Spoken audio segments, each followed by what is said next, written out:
Welcome to Top 10 Archive. It's a deep desire that most of us don't have the gall to act out on. But revenge, is a common human temptation festering within all of us. In this installment, we'll look at the 10 cases where someone refused to turn the other cheek. Number 10. Katie's Revenge. Convicted child molester Anthony Stockelman was sentenced to prison for his sexual abuse and murder of young Katie Coleman. Though the family would call for the death penalty, the judicial system found it more fit to lock up the murderer instead. Though unknown to Stockelman, Katie had a cousin incarcerated in the same prison who would carve the words Katie's Revenge into Stockelman's forehead one night as he slept, forever branding him for the atrocities he had performed. Number 9. Reverse foreclosure. When a branch of Bank of America wrongfully foreclosed on the house of Warren and Maureen Yurgish, it left the family dumbfounded. They paid cash for their home and as such had no mortgage for the bank to foreclose on. Several phone calls, letters, and dead-ended attempts to reach the bank later, Warren decided it was time to lawyer up. The foreclosure was dismissed, but Yurgish wanted to get his attorney fees back from the bank. After several attempts to reach the bank again, Yurgish went to court to procure a writ of execution, allowing him to seize bank assets as payment. Showing up with a moving truck and police escorts to take the lobby furniture at the bank, the manager decided to cut a check for $2,500 instead. Number 8. South Korea blast K-pop music at the North.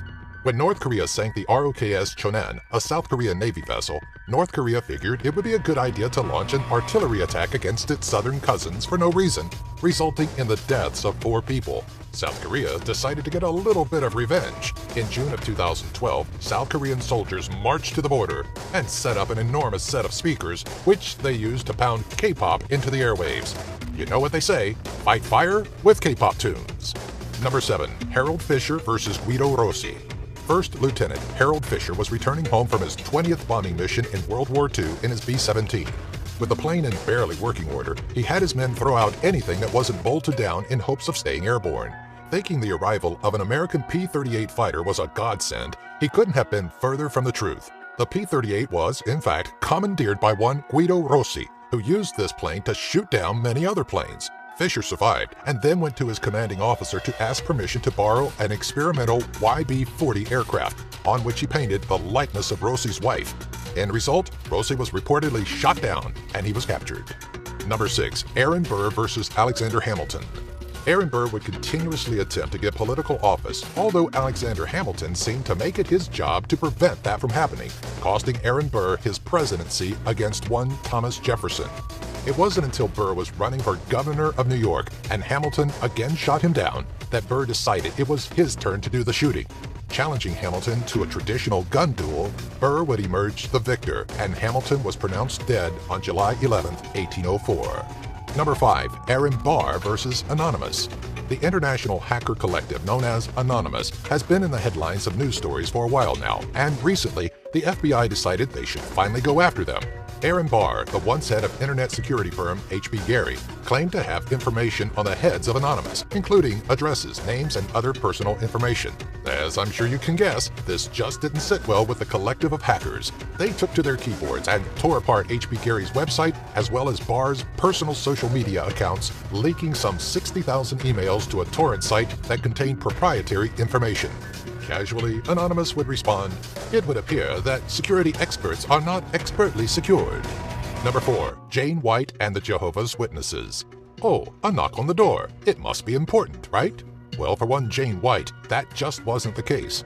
She would get the same uninvited knock from Jehovah's Witnesses once a month for 12 years straight. After one too many surprise visits, Jane had enough and decided to get a little payback. She would start pounding on the doors of their church. Once the door was opened, she began to offer everyone inside free magazines. This lasted for roughly 30 minutes before the church called the police and the two parties split ways. In the end, Jane got what she wanted, to sit on her couch without interruptions. Number 3. Maria Oktyabrskaya buys a tank. During World War II, Maria Oktyabrskaya's husband, an officer in the army, was killed in action. Doing what any grieving widow would do, she sold off all of her belongings to amass the amount required to purchase a tank. Writing a letter to Stalin himself, she asked and was granted to be sent to the front line as the driver of the tank she named Fighting Girlfriend. In her first outing, she outmaneuvered German soldiers, and upon becoming immobilized, she jumped out to repair the damages in the middle of a firefight and successfully continued on. Maria went on to posthumously earn the Hero of the Soviet Union Award, a feat that no other female tanker had done. Number 2. Eliahu Itzkovich. Eliahu Itzkovich, a Romanian Jew, bore witness to the murder of his entire family at the hands of one man during World War II, Stănescu. Itzkovich vowed to get revenge for the travesty, but was unable to locate him after the war. Later, he learned Stănescu had joined up with a French Foreign Legion, so Eliahu decided to join up himself.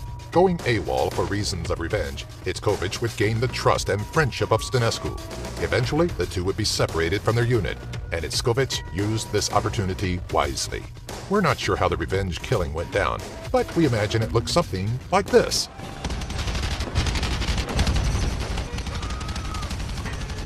Number 1. Alan Rolski. You may have heard the name Alan Rolski. He's notorious for an abundant amount of junk emails he spread worldwide. In 2002, the world had its chance for revenge after Rolski's interview with the Detroit News was posted to Slashdot. Included the address of his new house. People took to the internet and signed him up for a gratuitous amount of free advertising mailings, stating, "They've signed me up for every advertising campaign and mailing list there is. These people are out of their minds. They're harassing me." Rolski had many interviews and even claimed he did nothing illegal, that he was nothing more than a legitimate businessman. In the end, he was convicted in June of 2009 to a little over 4 years of prison time. Hey everyone, thanks for watching. If you'd like to see more videos like this, be sure to visit and sign up with our friends at Geek Fuel by using our affiliate link found in the description section. For just $20 a month, you'll receive at least $50 worth of geeky stuff that you'll actually use. Each box comes with a t-shirt you'll actually want to wear and a free Steam game download, usually valued at $10 or more. Don't miss out on this monthly box that Stan Lee himself endorses. Be sure to subscribe to our channel to keep updated on more lists like these, box openings, and giveaways. Especially like the one about Jehovah's Witnesses. You ought to send Maria over to knock on their door with a tank.